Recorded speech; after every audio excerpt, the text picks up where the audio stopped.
sera prêt. On est prêt. Vous êtes prêts? Et les photographes, on vous donne juste 1 minute pour les prises de vue.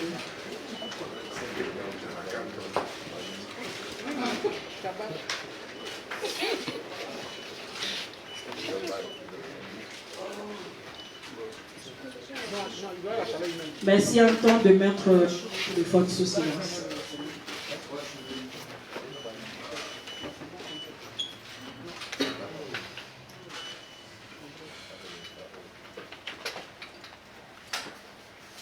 Alors, rebonjour à tous. Merci d'être présents ici à la FIF pour la conférence de presse organisée pour l'annonce de la liste des joueurs retenus pour la fenêtre FIFA du mois de mars 2024. Le sélectionneur ici à mes côtés est avec le sélectionneur adjoint Alain Boismélé et le manager sportif Aruna Dendane. Alors vous le savez tous, la Côte d'Ivoire va disputer 2 matchs amicaux les 23 et 26 mars prochains, respectivement contre le Bénin et contre l'Uruguay. Alors le coach va donner la liste des joueurs. S'en suivra une série de questions qui va durer que 30 minutes. Après ça, ça sera bien sûr la fin de cette conférence de presse. Alors on va commencer avec l'entraîneur, le sélectionneur national FAEMS, qui va vous donner la liste des joueurs retenus pour cette fenêtre FIFA. Bonjour à tous. Bon, ça fait plaisir de vous retrouver. Un peu plus d'un mois qu'on s'est laissé. C'est vraiment un plaisir de vous retrouver. Donc la liste de 25 joueurs pour le prochain stage. Cité nommé ici par Marie sera 3 gardiens de but. Yaya Fofana, Foli Charles, Sangaré Badrali. Ensuite, on aura 8 défenseurs. Wilfried Singo, Evan Ndika, Odilon Kosonou, Ghislain Konan, Ousmane Diomandé, Ismaël Diallo, Boli Willy et Doué Guela. 6 milieux de terrain. Amani Lazare, Doumbia Idrissa, Seko Fofana, Franck Kessier, Ibrahim Sangaré, Jean-Michel Seri. Et enfin, 10 attaquants, Simon Dingra, Jonathan Bamba, Jérémy Boga, Diakité Ouma, Max-Alain Gradel, Konaté Karim, Crasso Jean-Philippe et Nicolas Pépé. Donc comme vous pouvez le constater, avec le staff, donc on a pris la décision de repartir avec les champions d'Afrique, donc à l'exception de Sébastien Allaire qui est blessé, à l'exception de Christian Kwame qui revient d'un palu et Serge Aurier qui revient de blessure aussi. Tous les champions d'Afrique sont présents pour le prochain stage et on a aussi décidé de remplacer donc, la blessure de Serge Aurier par Doué Guela, donc le latéral du Stade Rennais que vous connaissez tous. Donc voilà ce qui concerne la liste pour le prochain stage. Merci beaucoup, coach. Alors, la parole est à vous pour vos questions et préoccupations ou suggestions. On commence par... Allez-y.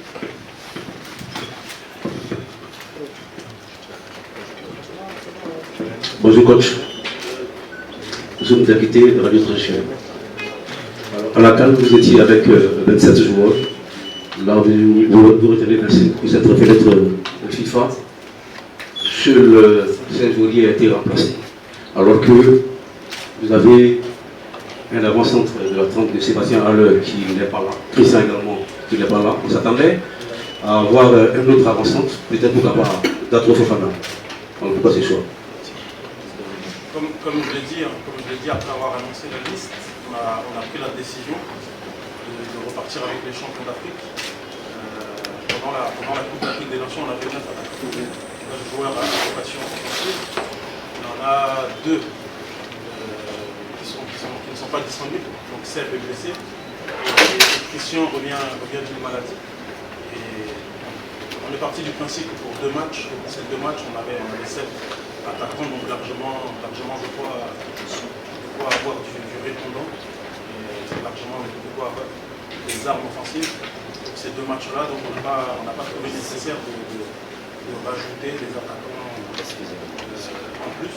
Par contre, au niveau de la défense, on avait 8 défenseurs à la cadre.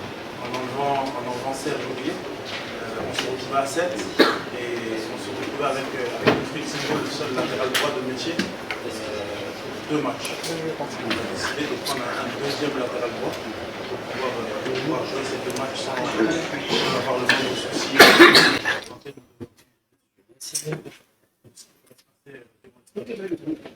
Merci beaucoup. Autre question? Oui, allez-y.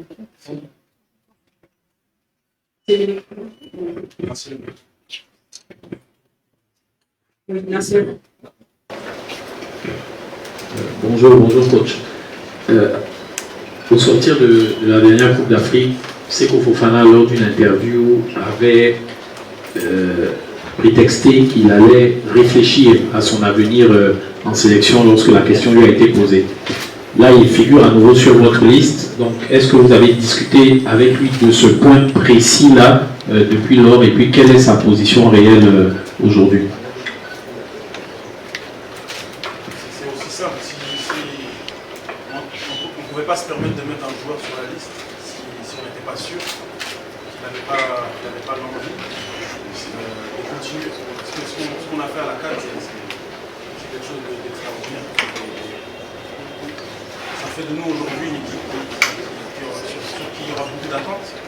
Donc nous, on ne peut pas se permettre de prendre des joueurs qui n'ont plus l'envie, le désir de continuer. Donc, bien évidemment, on a parlé avec les joueurs, on a discuté, on a pris la température, même si on préfère toujours parler avec les joueurs en vis-à-vis. On a appelé nos joueurs, on a discuté avec eux et on s'est assuré qu'ils étaient tous dans l'état d'esprit qui nous permettra de confirmer ce qu'on a fait à la CAN. Oui, on a eu Seko au téléphone, on nous a rassuré par rapport à tout ça et on n'a même jamais évoqué une intention d'arrêter. On est très motivé pour continuer et pour aller défendre le titre dans un premier temps au Maroc. En 2025, bien évidemment, on passe à la qualification. On va aller aussi se qualifier. On va aller faire chaud. Bonjour coach, Jean-Baptiste Asson de la 3. Alors coach, est-ce qu'on en sait davantage sur la blessure de Sébastien Haller et sur le choix de Guéladoué, au-delà bien sûr du retour de blessure de Aurier, qu'est-ce qui a milité en sa faveur? Pour Seb, après il avait touché en finale, il a fini le match avec des douleurs au niveau de sa tête. Quand il a été en club, on lui a conseillé fortement de prendre du repos pour ne pas que cette blessure s'aggrave. Donc on lui a soumis une durée l'équivalent de repos. Donc là ça suit beaucoup, il est en fin de cycle de repos et il va bientôt reprendre la préparation, la réathlétisation pour être opérationnel dans quelques semaines. Kader Guéladoué. Sur Guéladoué. Sur Guéladoué, oui, Guéladoué, pardon, j'avais oublié le nom. Guéla, on suit ses performances depuis quelques mois en club, il joue de plus en plus. Il est dans un très bon club qui joue aussi la Coupe d'Europe. Et quand il est aligné même en Coupe d'Europe contre des très bonnes équipes, il est vraiment très performant. En plus de ça, il a été aussi très performant quand on a fait appel à lui avec les 23. Donc pour nous, c'était une suite logique qui viennent nous renforcer avec les A, même si on doit quand même avouer qu'on était d'abord parti quand même sur le latéral droit Djera Ousmane de Zoma. Mais malheureusement, pour raisons administratives, on n'a pas pu l'ajouter à la liste et on est parti sur celui qui a été en concurrence avec lui, donc Guéladoué. Merci, c'est Kader qui a le micro. Alors coach, d'abord félicitations. Et puis, permettez-moi de sortir quelque peu du contexte. est-ce que vous avez parafé votre contrat qui fait de vous le sélectionneur national de Côte d'Ivoire? Si oui, pour une durée de combien de temps? Et puis quels sont les objectifs ou sinon les missions que vous avez assignées? Merci Kader. Je voudrais juste dire de mettre vos téléphones sur silence. Et si vous avez des coups de fil, vous pouvez sortir pour les prendre. Merci beaucoup. Pour les objectifs, ils sont simples, je l'ai déjà dit. On sera là jusqu'à la Coupe du Monde 2026. Et les objectifs sont très simples. Déjà se qualifier pour la prochaine CAN, parce qu'on est tenant du titre et c'est pour nous important d'être présent au Maroc pour défendre nos titres. Ensuite, on aura aussi les qualifications qui reprendront d'ailleurs dès le mois de juin pour la Coupe du Monde, qui sont aussi un objectif principal, parce qu'on sait la Côte d'Ivoire a raté les 2 dernières Coupes du Monde. Donc, ce sera important de faire un retour à une Coupe du Monde où il y aura au moins 9 équipes africaines qui iront représenter le continent aux États-Unis, au Canada et au Mexique. Donc c'est pour nous une obligation de figurer parmi ces 9 équipes. Donc les 2 premiers objectifs, c'est ça, c'est de se qualifier pour les 2 prochaines compétitions. Et bien évidemment, quand vous êtes tenant du titre, vous êtes obligé d'aller là-bas avec les armes nécessaires pour remettre votre titre en jeu et rentrer avec la coupe à la maison. Et pour la Coupe du Monde, on a pour le moment pas encore passé les phases de poule de la Coupe du Monde. Donc une fois qu'on aura obtenu notre billet pour la Coupe du Monde, l'objectif sera d'aller au moins jusqu'aux phases finales. Le micro. Oui, Martial. Alors, merci coach, je suis M. Martial Gallé du quotidien Le Mandat et le site Le Mandat Express. Ma préoccupation concerne déjà les joueurs locaux. C'est vrai qu'il y a le gardien Folie qui figure donc dans cette liste de ces joueurs. Mais est-ce qu'on peut s'attendre la prochaine, je veux dire que fenêtre, avoir certains joueurs de champ sur votre liste? Est-ce que les joueurs de champ font partie de votre priorité, de votre objectif? Parce que ça devient récurrent d'avoir toujours que le gardien dans la liste des joueurs de sélectionnés. Ça, c'est ma première question. Une question suffira. Il y a les autres qui attendent, s'il vous plaît. Merci beaucoup. Non, c'est dans le même sens. Merci. Il va répondre juste à la question et les autres vont répondre. Déjà comme je l'ai dit tout à l'heure,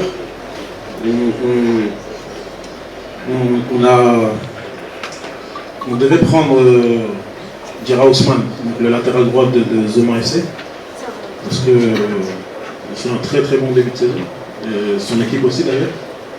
Et évidemment, quand on a eu le forfait de Serge Aurier, le premier joueur sur lequel on a avancé, c'était Dira Ousmane. Malheureusement, pour des raisons administratives, il ne pourra pas honorer sa sélection.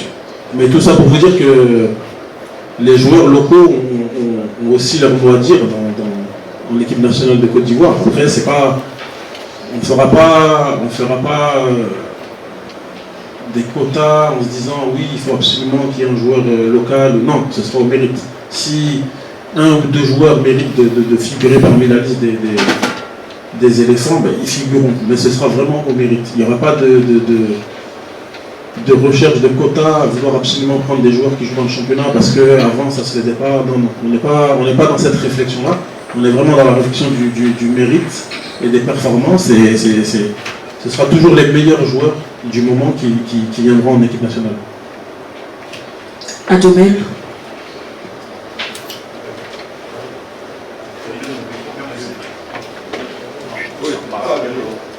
Alors, je suis habitué. Coach, je vais me laisser aller dans la mouvance populaire pour vous dire bonjour et puis félicitations pour le sac. Coach, nous sommes tous des Ivoiriens et le souhait de chaque Ivoirien, c'est de voir les meilleurs joueurs ivoiriens évoluer en sélection. Qu'en est-il du cas Zaha exactement? Est-ce que vous l'avez contacté? Sinon, est-ce que vous ne l'avez pas contacté? Est-ce que vous comptez le contacter pour le prochain match? Merci. J'avais déjà répondu à cette question. J'avais dit que Zaha était sélectionnable, comme tous les Ivoiriens. À partir du moment où il serait performant en club et qui serait dans l'état d'esprit qu'on a instauré depuis quelques temps. Mais il y a pas de, on n'a pas de souci avec Wilfried Zaha. Je pense qu'il y a beaucoup de gens qui pensent que le staff ivoirien a un souci avec Wilfried, on n'a aucun souci. Et pour répondre à la question dans son entièreté, on n'a pas encore pris contact avec Wilfried. Pour la simple et bonne raison qu'on n'a pas eu beaucoup de temps entre la CAN et ce stage, mais le rendez-vous est déjà pris pour aller rencontrer Wilfried et discuter avec lui pour voir quelle suite donner à sa carrière internationale. Traoré. Bonjour coach. Bonjour coach. Bonjour coach. Je vais parler encore une fois des attaquants. Oumar Diakité, depuis qu'il évolue en sélection, il joue sur un côté, à gauche ou à droite. En club, il joue en numéro 9. Est-ce que c'est une option à laquelle tu as pensé? Et qu'est-ce que tu penses de sa position en tant que numéro 9? Bien, il a montré encore hier contre Paris qu'il était capable de très bien jouer en tant que numéro 9.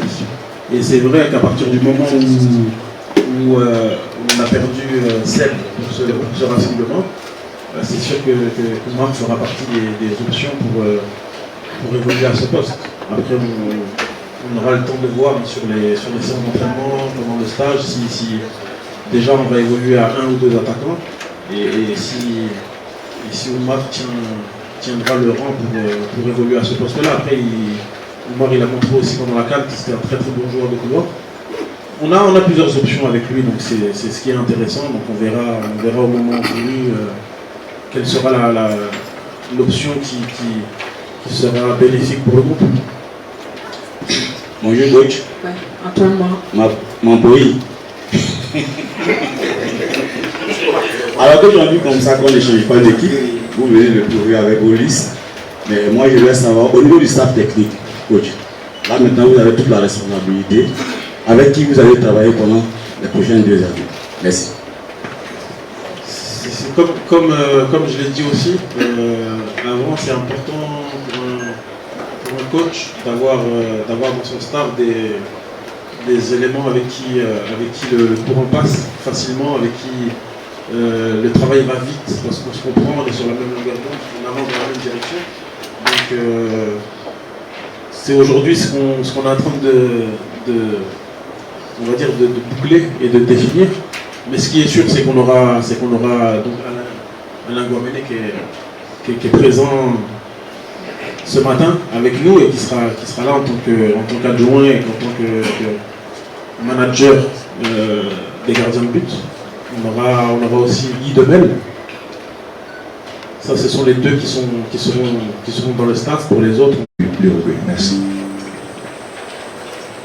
déjà, ce qu'on attend, c'est comme à chaque rassemblement, pour chaque match, que ce soit des matchs amicaux ou des matchs qualificatifs, c'est la victoire qui va importer. Surtout que quand vous sortez d'un sacre comme on l'a fait en février, c'est important de confirmer dès le premier stage que vous êtes sur une série. Donc l'objectif numéro 1, c'est de gagner les 2 matchs. Après, pour le choix des équipes, on voulait jouer une équipe étrangère, entre guillemets, une équipe hors du continent africain. Au départ, c'était prévu qu'on joue contre l'Argentine. Il y a eu des soucis, donc quand on a eu la proposition de jouer contre l'Uruguay, on n'a pas hésité une seconde, parce que c'est l'équipe qui a beaucoup d'agressivité, qui a beaucoup d'armes. Et je pense que pour confirmer un titre comme la Coupe d'Afrique, c'est important de jouer contre des équipes comme ça là, qui vont vous poser beaucoup de problèmes. Ils ont des très très bons joueurs. Individuellement, collectivement, c'est solide, ça se bat, ça lâche rien. Donc, ça va être un très très bon test pour nous, pour préparer les qualifs Coupe du Monde qui vont arriver dès le mois de juin. Ça va être important de jouer contre une équipe qu'on pourrait retrouver si on se qualifiait pour la Coupe du Monde. Et pour le Bénin, on voulait aussi jouer une équipe africaine aussi quand même. Qu'on n'avait pas forcément rencontré déjà à la CAN pendant les qualifications, donc ça réduisait pas mal le nombre d'équipes qu'on pouvait jouer. Et quand on nous a proposé le Bénin, le Bénin réunissait beaucoup de critères qu'on recherchait, donc on n'a pas hésité. Alors nous allons prendre les 2 dernières questions. Allez-y, out. Merci. Bonjour coach. Est-ce que depuis la fin de la compétition, vous avez parlé avec M. Jean-Louis Gasset? Si oui, qu'est-ce que vous avez dit et qu'est-ce que vous pensez de son parcours aujourd'hui à la tête de l'Olympique de Marseille? Merci. On s'est parlé tout au long de la compétition, on s'est parlé après, que ce soit par message ou de vive voix. Oui, on est resté en contact hein, parce qu'on n'est pas, on s'est pas séparés en mauvais termes, hein. On s'est séparés en bon terme. Ça a été difficile parce que perdre un coach et un homme comme Jean-Louis en plein milieu d'une compétition, c'est pas évident, mais on s'est pas séparés fâchés. On s'est séparés tristes mais pas fâchés, donc lui on est resté en contact et je suis très très content pour le parcours qu'il a avec l'Olympique de Marseille et je lui souhaite que ça continue et que un peu à mon image que son comment on appelle ça, que son intérim devienne un contrat et qui continue son aventure à l'Olympique de Marseille. On y va pour la dernière question. Bonjour coach, Guy Jaurès Corée du Papato Sportif. Comme tout à l'heure, vous parliez du poste de latéral droit. Je suis, il fait partie de notre shortlist. Après, il y a une grosse concurrence à ce poste. Parce qu'il y a Guela, il y a aussi le petit Zohri aussi qu'on suit. Il y a pas mal de latéraux à droite qu'on suit. Yao en fait partie, mais sur ce rassemblement-là, on voulait voir. On voulait voir des joueurs qu'on ne connaissait pas, dans un contexte international, pour voir ce que ça donnait, pour voir si dans l'avenir ils étaient capables de venir mettre un peu de concurrence à ce poste-là. Mais il n'est pas, on l'a pas oublié, on ne le met pas à l'écart, c'est juste qu'on a envie de voir d'autres joueurs. Merci beaucoup, coach. Merci à Rona, merci à vous, très chers confrères et consoeurs. Bonne journée de lundi à tous. Merci. Je vais aller Cécile, pour ceux qui veulent prendre.